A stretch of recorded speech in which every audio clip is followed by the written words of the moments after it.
Hey, welcome everyone to our webinar today. This is about two wonderful producers from Friuli. And we have with us Michele Ciani. Michele, ciao. Correct. Ciao. Nice. Michele, excuse me, is with Aquila del Torre. And we're going to start with him, and then later on we will move to Filippo Butussi. Ciao, Filippo. Thank you, Tom, for the invitation. Oh, assolutamente, sì.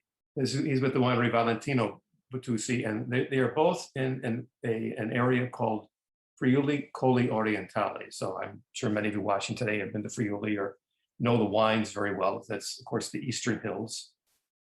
And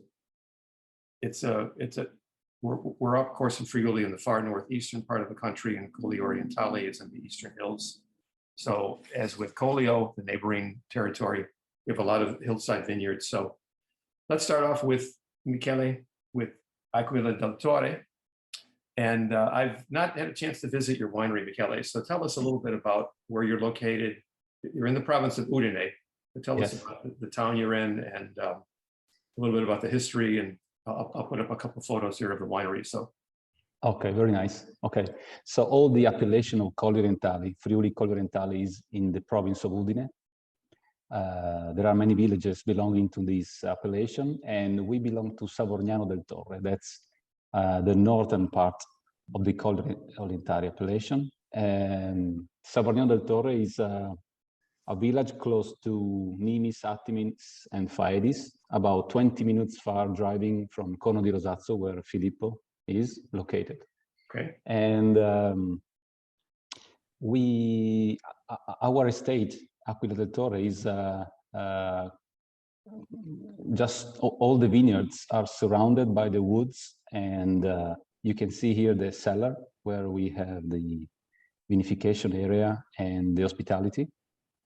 And in our estate, we cultivate about 18 hectares of vineyards, mainly white wines, and most of them are Tokai Friulano grapes or Sauvignon Blanc grapes. We also have some Picolit, that's very local grape variety, and something very curious that we have Riesling also planted here. And only two reds. We have Merlot and Refosco dal Peduncolo Rosso. Okay. So this area... I'm sorry, go ahead. Yeah, this area has a fresh climate with a very wide range of temperature between night and day in the pre-harvest period. So we focused a lot on aromacy grapes. Most of the surface is terraced, and since 2013, our production is certified organic. Okay, tell us a little bit. We have a whole hour, so tell us a little bit about your history, your family's history. When did when did you start production? So it's quite a recent history because my grandfather and father started in 1996. The estate is 100 years old, and the project started 25 years ago. My first harvest was 2005, and since then we focused on single variety wines, so 100% no blends. So yeah, all these wines we are going to taste are my kind of way of making wine. Your preference of making wines. Yes. Right. And how many hectares do you own? 18 hectares, and they start from 200 meters above the sea level, and the top ones are 330 meters, about 1,000 feet high above the sea level. So it's the area where we planted in 1999 the Riesling we are going to taste. Okay. Well, yeah. And what's the total production now? Now we bottle about 60,000 bottles per year. We have a large surface planted as Picolit, and that variety really has a low yield character. So this is our production. Yes. Right, and the name, of course, Aquila del Torre is the eagle of the tower. How did that name? Yeah, it sounds like eagle of the tower, but Torre is the river that flows. Okay, yes. Torrente, sì. So it's Torrente Torre. Torre is just the river that flows under the hills. And Aquila is the symbol of the Friulian flag. The symbol is an eagle. Oh, yes. And when you look at the panorama view from our cellar, it feels like you fly on this area. Okay. So that's the feeling you have, as an Aquila flying. Yeah. Hopefully you don't have that feeling if you've had too many glasses of wine either. But, okay. But anyway, all right. So let's start with Friulano, and I'm sure people who are watching know this, but some people who will watch this later on. Yes, I have some. May not be that. Great, thank you. This is the Friulano. With Friulano, I know years ago I've been working in Italian wines for about 2 decades now, but it was called Tokai Friulano, and then of course with the EU, you had to change names, and they thought there'd be some confusion with the Tokai from Hungary. I think it's a strange decision, but can we call this the signature grape of the region? Yeah, you could say that. When you go and order some white wine in a wine shop or a osteria here, surely will be a Tokai Friulano for sure. That's first choice. So we still call it Tokai. You cannot write on the label, but it's part of our culture. I think that the most part of the production of Friulano is consumed here in Veneto, Friuli area. So in this part of Italy, when you say Tokai Friulano, everybody understands what you're talking about.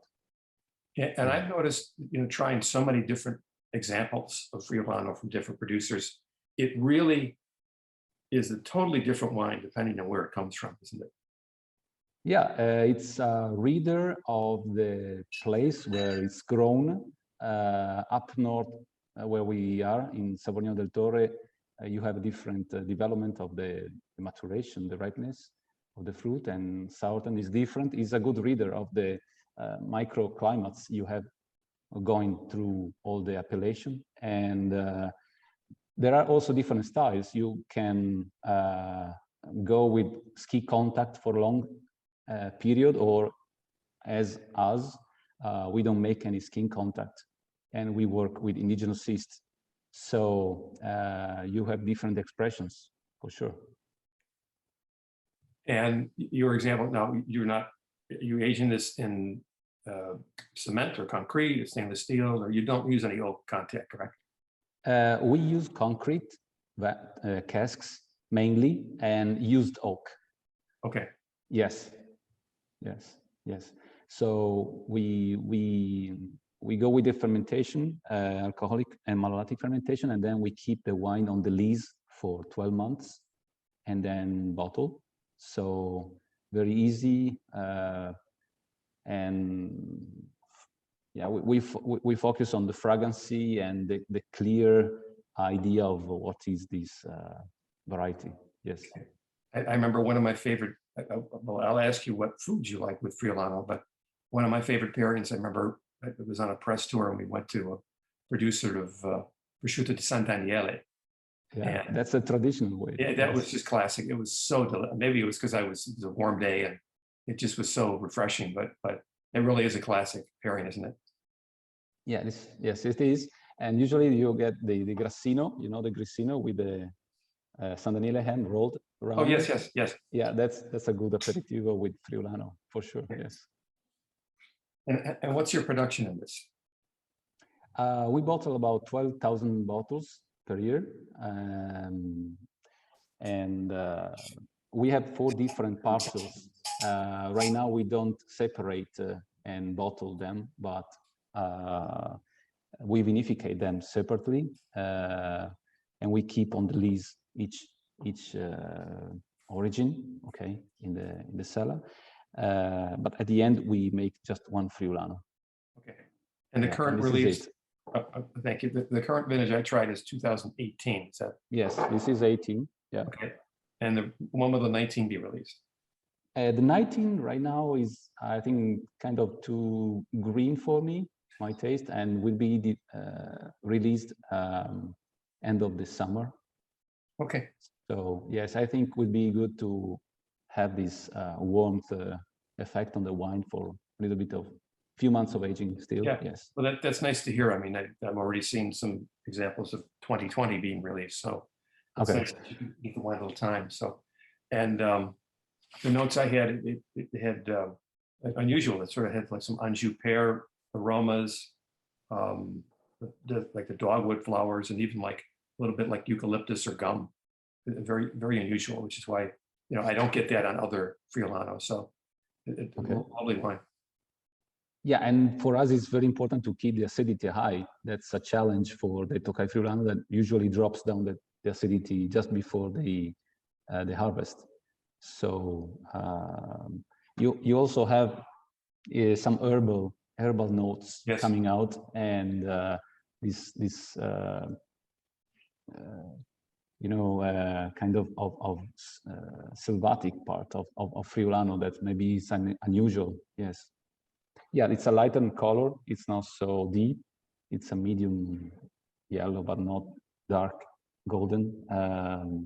But it's very intensive, especially long, good and length. Like Yes, yes, persistence. Yeah.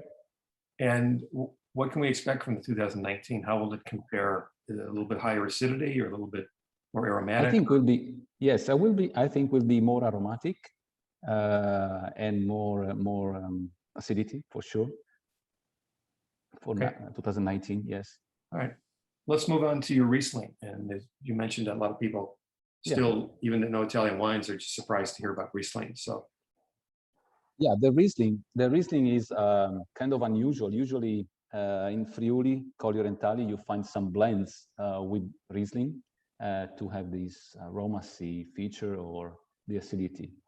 For us, was important to develop on the top level, about 1,000 feet high vineyard. It's an extreme part, so we decided to plant an extreme grape variety. It's not the first wine I would suggest to an Austrian tourist coming to Friuli for sure, but you feel like this warmth in the mouth. Then it's not a continental Riesling. It's more influenced by we have the Adriatic Sea about 30 miles far away from the vineyard. So you have this influence from south, coming from south, and the Riesling is still petrol, is still aromatic, but to the other side, the mouth is larger. So I feel like more wine to taste, to pair with food. Okay. Yeah. And what was the decision? Why did you decide to plant Riesling and produce Riesling? Yeah, in the beginning was meant to be a variety to blend with the Sauvignon Blanc and Friulano, and since I started the vinification and my first harvest in Aquila del Torre, we decided to make 100% Riesling. That's something unusual. But it's more my taste. It's more what I like to do. Yeah. And we should emphasize this is quite dry. Yeah, it's no sugar residual, no at all. Right. And this is 2017. Okay. So also we release 1 year later, we released the Riesling to have a more developed and ready to appreciate Riesling. Yes, and I noticed that tasting this, it still has very good freshness to it. And I know, not that, of course, Riesling ages very, very well, but 2017 was not the easiest vintage, was it? Yeah. It was not very easy, but yeah, we made a very good selection of the grapes and not easy harvest for sure. Yeah. Yes. Okay. We'll talk about. We have a couple other wines for you, but Filippo's been waiting very patiently there, and yes. Filippo, ciao. Let's talk about your winery, Valentino Butussi. We'll go to the Pinot Grigio Ramato in just a minute, but tell us a little bit about your history and your family's history and when you produced your first wines. Yeah. So about the family history, so me and my brother, so we are the fourth generation of the Valentino Butussi winery. And really, everything started with my grandfather, so Giovanni Battista. Okay. And okay, like 100 years ago, but that was a simple farm, you know, where you have fruits, wine, Right. animals, you know, everything. But only my grandfather Valentino had started to go in direction of to have a specialization in the wine sector. And for that, the name of the winery already now is Valentino Butussi. But in really, okay, my grandfather had a really small market only in the town and in some town near to Corno di Rosazzo, so only the small area. My father, logically, my father is coming the winery around the 1960, 1970. Okay, and these years I've started to expand the selling of the wines in quite whole Italy, but not out of Italy because my father does speak English, okay. And I don't speak English very well. But your English is fine. Molto bene. Molto bene. Thank you, Tom. And okay, generation by generation, the dimension of the winery is improved because my Valentino have only 2.5 hectares. Okay, my father at the winery was only 7 hectares, 7.5 hectares. In the hand of 90s, okay, in 2000, 2003, okay, me and my brothers, me, Filippo, Tobi and Mattia, so we are 3 brothers, we work all together in the winery. Okay, step by step, we have started to work in the winery, and logically, the first important thing was with 7 hectares was difficult to leave 3 families. And for that, the first objective is, okay, we need to change and to improve the winery. But logically, if you want to improve your brand, your dimension with quality, it's a really long way. And for that, step by step here, okay, after here, 1 hectare after 1 hectare, okay, now we have around 21 hectares in production. Okay. Okay. Like Michele speak, we are in totally the other part of the Colli Orientali. Is only 20 minutes, but we are in the south part where, for example, the winery is 85 meters on the sea level. And the highest part of our vineyard is 110, 130 meters on the sea level. And the area, the small area where you're located is Rosazzo, see? Corno di Rosazzo, yeah. Oh, no, Corno di Rosazzo, excuse me. Okay. We are in the town near of the Rosazzo Hills, okay? And the biggest part of our vineyards is in the Rosazzo Hills, but in the lower part, not in the high part. And I think the Colli Orientali is a little bit like the Bourgogne, La Bourgogne, you know, in France, because we have in a really small territory, we have many different vineyard by vineyard and area by area, town by town, because it's not only the sea level, but is, for example, Michele is 20 kilometers near to the mountains respect to me. And for that, the influence of the mountains here and the influence of the sea here is different, the influence of Michele, okay? Maybe here we have a little bit more hot during the day. And for example, Michele have a little bit more fresh during the night because it's more near to the mountains. And I think the potential of the Friuli Venezia Giulia, pardon, the Colli Orientali territory is it's really a high potential, and for that this is the motivation. So in these days you have tried 3 wines, but these 3 wines is 3 particular cru, so is mono. Is single vineyard, okay, vinification. Okay? Yes. It's really small vineyards sometimes. Okay, where we have seen in different years in this small vineyard the quality, the balance, the evolution in the time of the wine is better than in other vineyards, and that is because the microclimate in these small vineyards is absolutely better than, for example, other vineyards we have. Yeah, that's it. Okay. Let's start to talk about some of the wines, and we'll start with, I don't know if it's my favorite, but it's certainly one of the most distinctive, and that's the Pinot Grigio Ramato, which you call. Yeah. So your proprietary name is Madonna d'Aiuto. Yeah, of course. Here, I have the one. Can you explain? Okay. I know that Aiuto means help, and the Madonna everyone knows, but I've never heard that term before. Tell me about that. Allora, in first, you have this wine on Premier, because for the moment is out of selling. So we start to sell this wine only in 1 month and a half, 2 months. Okay.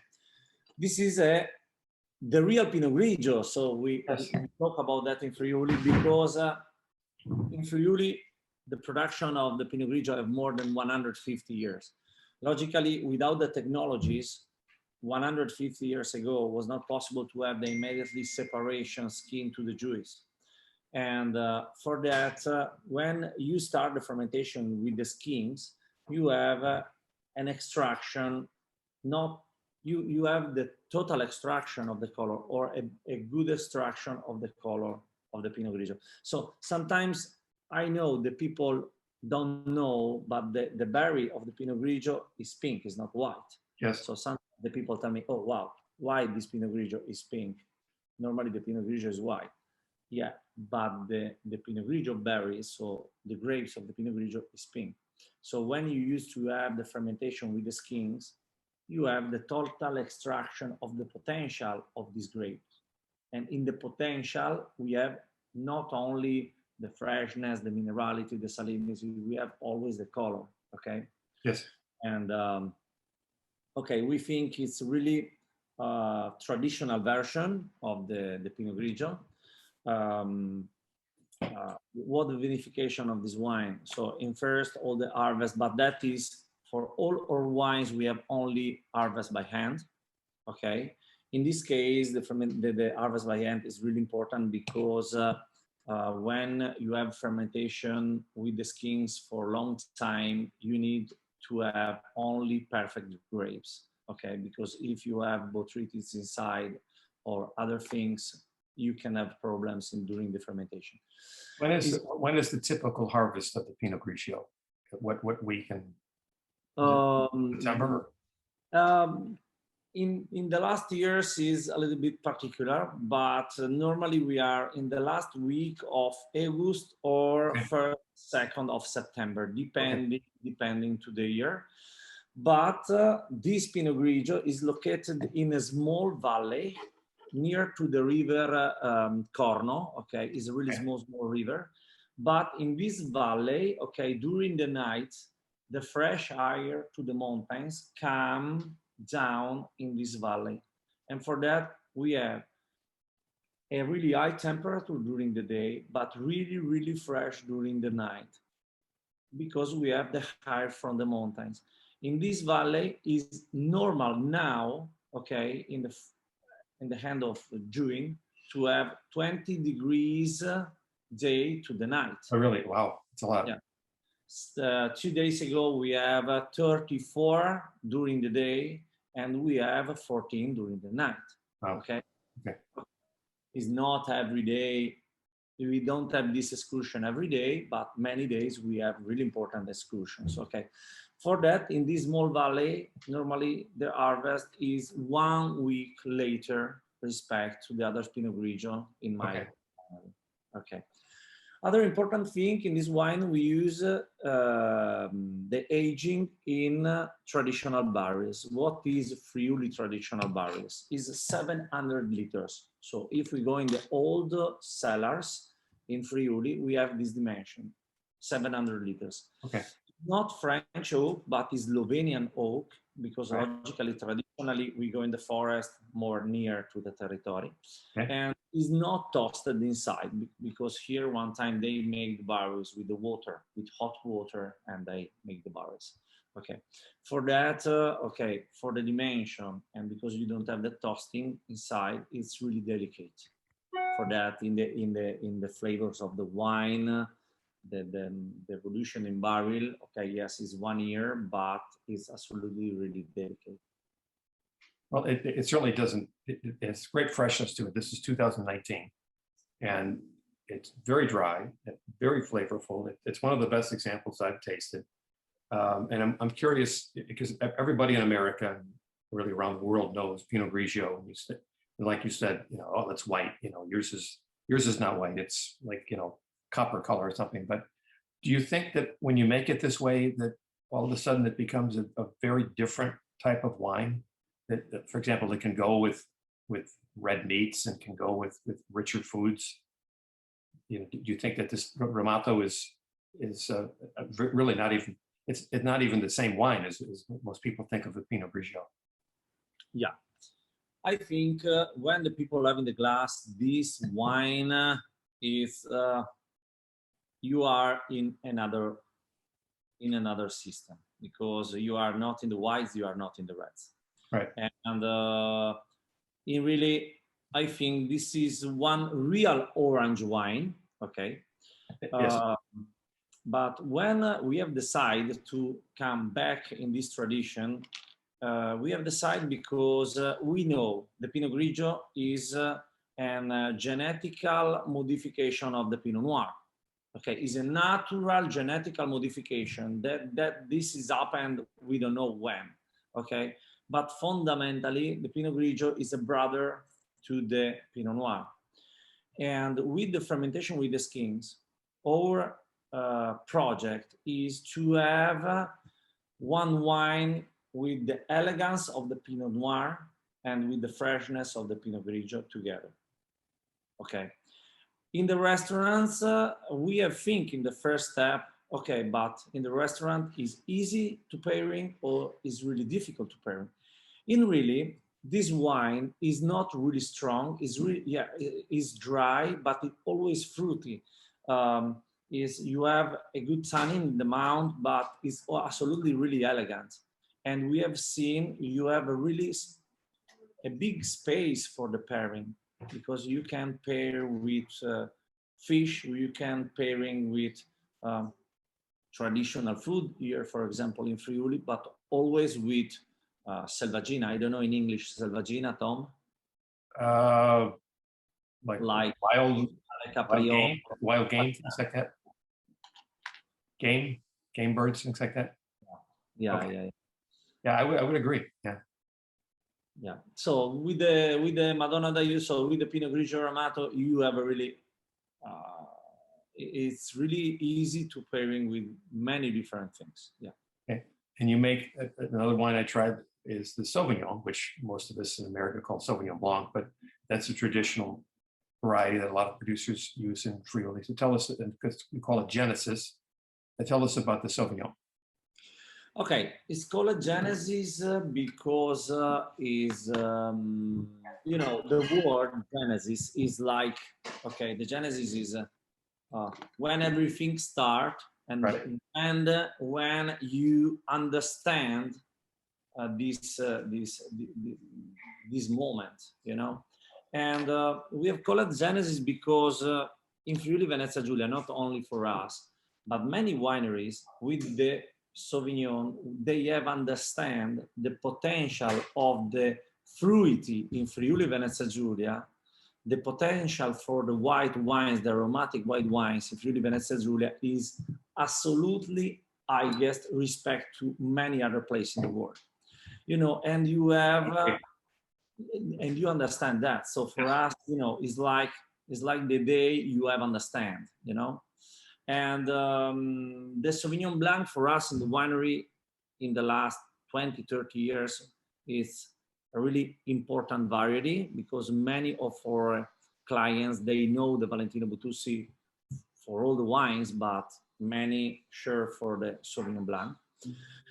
For the Sauvignon, we have 4 different vineyards, okay? 2 of that is in Rosazzo, okay? And the others 2 is here in the same valley of the Madonna d'Aiuto, so the same valley of the Pinot Grigio Ramato we have tried in first. Is always a fresh, in the same fresh vineyard, okay?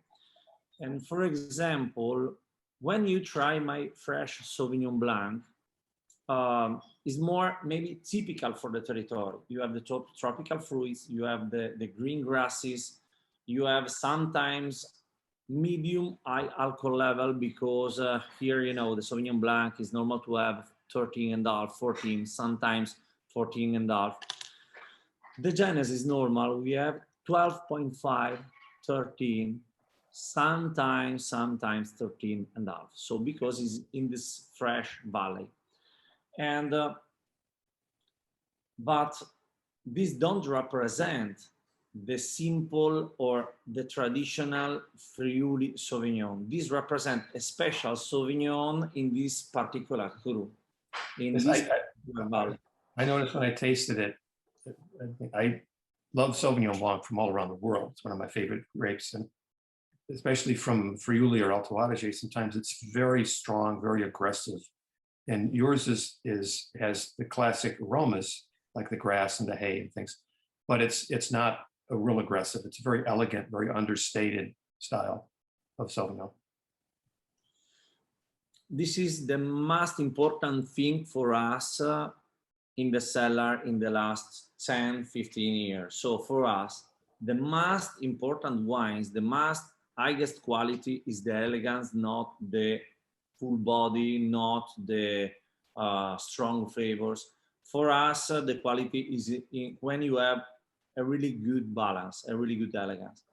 And the Genesis, the most important thing for the Genesis is this elegance. Because when you try the Genesis, you're right, is not absolutely is not the strongest Sauvignon you can try here in Friuli. Right. But you have this really incredible minerality, have a really nice freshness. And when you try this wine, is absolutely really elegant. Yeah. Okay, let's go back to Michele. And Michele, we have another wine here that you call Oasi Bianco, but Oasi Bianco, yes. It's not white, it's orange, but it's unusual because it's made from a grape called Picolit, which normally, not many people produce it, and normally when they make it, it's very sweet. But this is a dry style. So to tell us a little bit, first tell us about Picolit, because it's a very unusual grape in that you get almost like extremely small production, right? Yeah, it's kind of rare, and in the appellation of Friuli Colli Orientali, there are about, I think, 60 or less hectares planted of this grape variety. Yes, and it's one of the most traditional local grape variety you find all over, spread all over. Each estate, each wine producer has at least a row of Picolit planted in the backyard. It's part of the culture. When people come and you host visitors, it's like usually the special celebration wine you offer to your guests. For us, it was a challenge to make a dry white wine with this grape. It's kind of out of the rules because there is a DOCG for the Picolit, and it's a passito style, dessert or sweet wine. We have a large surface of this grape variety, so we decided to make Same idea of the other whites, single variety wines. We decided to make this kind of wine called Oasi. That's because it describes our site. In Savorniano del Torre, we are surrounded by the woods, and there is this oasis effect. Really like an oasis, okay. Right. See, this is like an oasis effect of this place. So the name of Oasi remembers this concept. And I think it's one of the most representative grape varieties in Friuli. It's really inside our history. It's very hard though to cultivate picolit. Has a very low yield per hectare. Has a different kind of problems or to solve as a wine grower. First of all, you have to plant the picolit with other grape varieties that can give the pollen to the picolit, because the picolit doesn't work with its own pollen for the impollination. Okay. So usually you have some Verduzzo Friulano in our side, Savorniano del Torre. Verduzzo Friulano is another local grape variety that works as pollen giver to the picolit.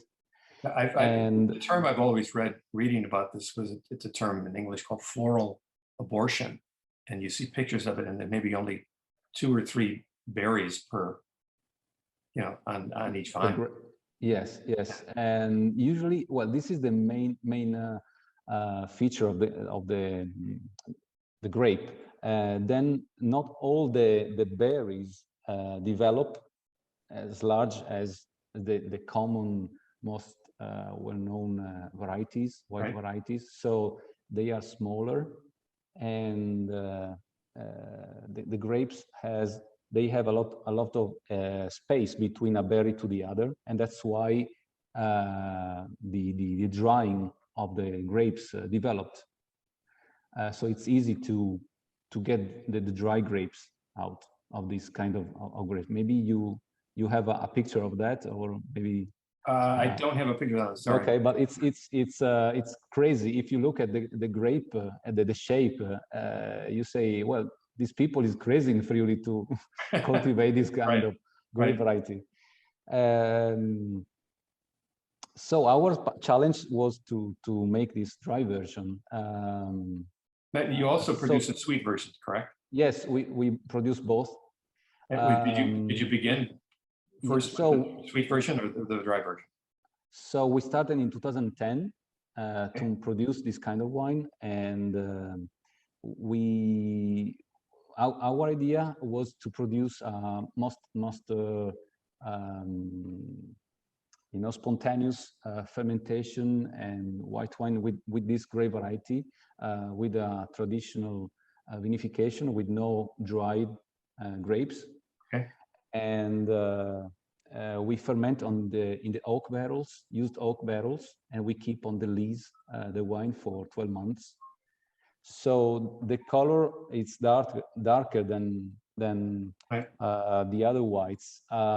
It's not an orange wine. There is no skin contact, but it's this is 2017 vintage, and it's the feature of the grape variety.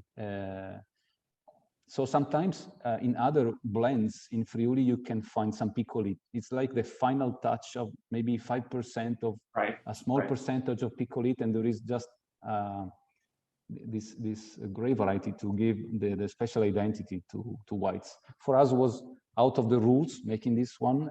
We make about like 1,500, 2,000 bottles per year. It's not much, but it's an extreme expression of this grape variety for us. Yeah. Filippo, you make picolit also, but you make the more traditional style, the very sweet style. So I have a bottle of here. Yes. The traditional style. Why? Because the story of the piccoli is absolutely really old. in all the territory, always logically here in Rosazzo, because I think maybe all these documents about the Piccolit is here on the hill, on the Abbazia di Rosazzo, so you know. And in the traditional production of the Piccolit, that in really what we know is usually to have to make Piccolit passito, so to put the grapes in a small box and to use drying the grapes for 1 month and a half, 2 months, so to have a concentration of the sugars. The production is really is not difficult, so it's really easy because you harvest by hand, Right. only perfect grapes, and you wait this 1 month and a half to 2 months to have a concentration of the sugars. Normally the harvest of the Piccolit is in the last week of, in half October, last week of October. Okay. This time the temperature go down, and for that you have a part of botrytization on the grapes. For that we don't have every year 50%, 80%, depend to the year, but normally we have around 30 to 60% of the berries have botrytis. Okay, is not Botrytis nobile, is Botrytis cinerea. Right. And, okay, this botrytis make in the Piccolit a really special flavors. Okay, the concentration of the sugars normally in this, when you press the grapes is really high, because you are around 420 460 grams per liter of sugars, natural sugars. Okay. And when you have this concentration, the fermentation go in the natural way, because so it's not strong secret. So this is a special wine in one special territory, and that's it. You mentioned you don't get as much botrytis every year, but do you produce the wine every year? Absolutely not. It's No. not possible. Okay, okay. Because this I noticed is 2012, the vintage I have. 1 year you have, I don't know, 1,000 kilos. 1 year you have 400 kilos. Okay. And especially when you used to have drying the grapes, you know, with 400 kilos is quite impossible, because you drying, you have 200. When you press 200 is lower than 100. Nothing. Yeah, nothing, yeah. And No. do you normally just, you know, the vino de meditazione, just enjoy this on its own, or are there certain foods you like to pair this with?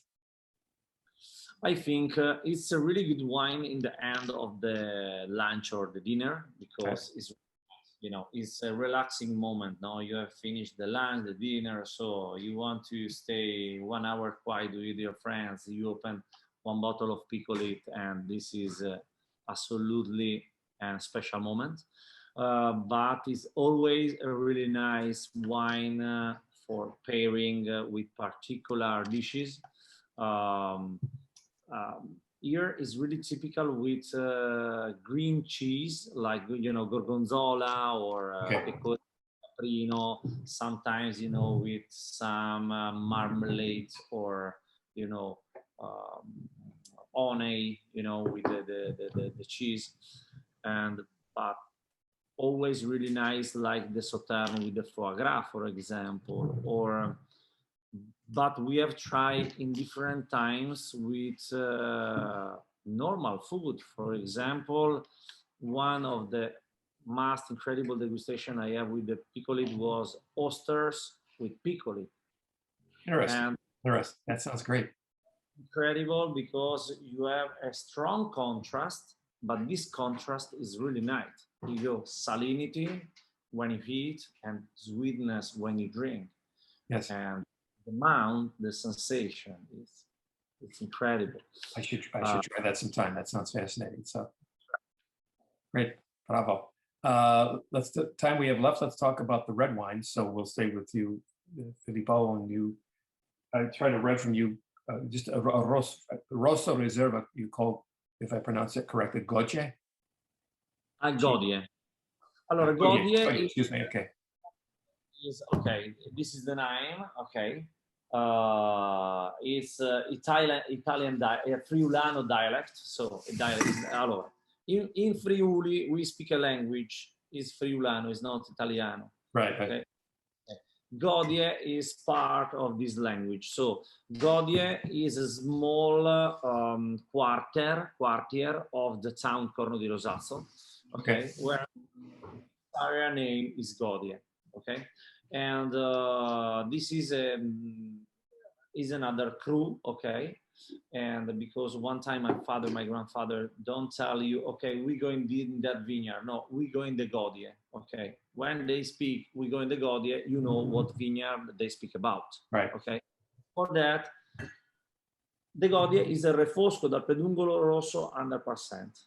But for us, it's not refosco, it's Godie. Why? Because in this particular soil, clima, and parcel, the flavors they say, this refosco is absolutely different. The potential of this refosco is absolutely different. So the refosco, I think, is one of the biggest Friuli red wines, but I think is one of the biggest Italian red wines. It's a problem because in Friuli, by bigness, you mean in terms of richness on the palate, or do you mean tannins or color, or what? Explain what you mean. I think it's a wine full of all three these components. So it's really it's dark deep color, yes, yeah. You have a really nice tannin because you have a good quantity of tannins, not too much, but normally you have. If you have a good maturation, you have a soft tannin, okay, and you have a really nice part of spices, but always red fruits, especially cherry, for example. Yes. And, so in Italy, the Friuli is famous for the white. It's not famous for the red, but in different times in many degustations, the refoscos from Friuli have really good points in the degustation, and so we believe really in this variety. Okay, and Godie is a different expression of this variety. So is an expression of one parcel of this refosco. Okay, Michele, you also produce refosco. Yes, we do. Two or three different versions, correct? We have the Refosco del Peduncolo Rosso and Refosco del Peduncolo Rosso Riserva, not all the years produced. Okay. But the Godie of Filippo is 2016, and it's very good year for reds in Friuli. And we also produce a very good Refosco in that year. It was a very long maturation, ripeness of the skins, and we went longer than expected for the harvesting, and the grapes were very good ripe for the extraction of the color. Very good year in Friuli for reds. And tell us a little bit about your different examples of Refosco and how you age the wines. Yeah, so for us, the Refosco is quite important in Aquila del Torre too. Refosco is one of the most representative reds. I believe it's with Tazzalenghe, Schioppettino, and Pignolo that are more, specific of certain places. Okay. Refosco, it's all over the appellation. And if we make a comparison with the Friulano before, is a good reader of each place, each microclimate of the appellation of Friuli Colli Orientali. Okay. And the Refosco still has very good features of, tannins, color, spiciness. I think it's one of the most traditional ones, and it's spread all over. I think it's curious how it develops with the years, and it's a good aging red wine for Friuli. It's a good chance to demonstrate Friuli is not just a land for whites, Right. but Refosco is a great red, yes. Well, I don't know about other countries. I would imagine that it's the same as it is in the United States. That again, Friuli, you immediately think of white wines, and it's it's easy to see why with the quality of the whites, but the reds are very, very nice. But I mean, what are your thoughts? Both of you can answer this, just about getting more people to get excited about red wines from Friuli, and like how much of your red wine do you export? Are there particular countries that drink a little bit more of the red wines, the Refosco and things like that? In my case, we have a good market for Refosco, the Peduncolo Rosso, north side of Europe, Denmark and Sweden, for example, and maybe they prefer the red wines from Italy than whites, and they found a good example of red wine of our region with the Refosco, the Peduncolo Rosso. Yeah. Good. Filippo, what do you think about? Really, for us in this moment, the first market is the Italian market for Refosco da Peduncolo Rosso, because in Italy the people knows about this variety. Something in Europe, but for us is for the moment not really important for export. It's more important for the internal market. Okay. And what are your favorite foods with Refosco? What do you pair with Refosco? My favorite one is lamb. So you Okay. have the spiciness and acidity of Refosco del Peduncolo Rosso with these fruity red fruits, and to the other side you have the wild, you have the greasy part of the lamb, maybe with some timo as a spice, roasted a little bit. Yeah, sounds great. Filippo, how about you? What do you think? I'm more in this case. I like a Fiorentina, a big stack on the grill. Fiorentina, okay. Yeah. Okay, very good. And the Refosco is wonderful. Last question, just on the climate, the growing season so far, the weather. I know about 2 months ago, I know in Langhe in Piemonte there were some very severe frosts. Did you experience that in Colli Orientali, or how has the weather been this year so far? We had a little bit of frost in the downside of the hills. Okay. Then we had a very rainy spring. It's kind of late development than expected. Now it's very warm, so we have to deal with these extreme weather conditions. More and more we go on, the weather is changing a lot, but more extreme, expressions. Yeah, the situation is quite. And really, for the frozen, we don't have frozen. Okay, in Corno di Rosato, we don't have problems in the vineyard, zero. Right. And but it's a really particular season, like Michele told, because was really we have a really cold spring, really raining, and now in 15 days is counted the summer, and the temperature is really hot. Okay, we have a really good fresh spring, and for that we expect for this year to have a harvest in the first weeks of September, so not in August, and this is really good. Good. So okay. It's fingers crossed that everything stays well, right? So, and fingers crossed that I can come visit you very soon as well. So I've never visited. I've been to Friuli several times, but I've not visited your estate, but I'm looking forward to it. So, and I appreciate both of you. It was a great discussion, and I just always love talking about Friuli wines because they're so different, and people just always think of 1 or 2 regions in Italy, and Friuli is sort of, it's kind of mentioned, after these other regions, but it's as good a region for production of whites and reds as any in Italy. I almost said California, excuse me, Italy. So thank you. Thank you for inviting us. Yeah. I'll salute you with a little glass of Piccoli, both of you. So, salute, Cini. Ciao, Cini. Okay. Bene, mi ha fregato lì. Oh. Salute. Salute. Okay. Ciao, ciao. Ciao Tom. Ciao. Ciao, Michele. Ciao, thank you. Thank you.